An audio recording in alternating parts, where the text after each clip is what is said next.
ফেরেশতা জিজ্ঞেস করে, আল্লাহ, মানুষ এটা তো সে জাত, তুমি হ্যাঁ বললে সে না করে, তুমি যেটারে না বলো সেটা আরো বেশি করে। তুমি নামাজ পড়তে বলছো, একটাও মসজিদে যায় না। তুমি সুদ খাইতে মানা করছো, তুমি বলো হ্যাঁ, তারা করে। তুমি বলো না, তারা করে।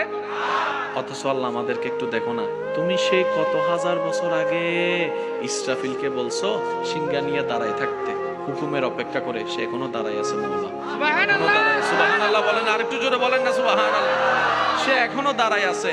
ঈসা নবী যাওয়ার আগে কিয়ামত হবে না, সবারই জানা। ইমাম মাহাদি আসার আগে কিয়ামত হবে না, সবারই জানা। এখনো আসে নাই পৃথিবীতে, তারপরে দেখো ইসরাফিল দাঁড়ায় আছে। অনেকবার বসতে বলা হয়েছে, আমরা বলি ও ইসরাফিল ভাই বসো না। ইসরাফিল উত্তর দেয়, রব তো আমাকে বসার হুকুম দেয় নাই, বসার হুকুম দেয় নাই।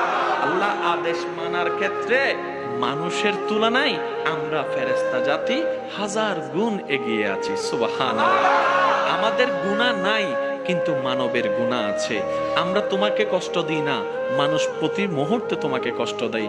এমনকি যেই মা জন্ম দিয়েছে, পেটে লালন করেছে, সেই মায়ের সন্তান হয়ে মায়ের সাথে চোখ রাঙ্গায় কথা বলার মতো বেয়াদবি এই মানব জাতিরাই করে, এই মানব জাতিরাই করে।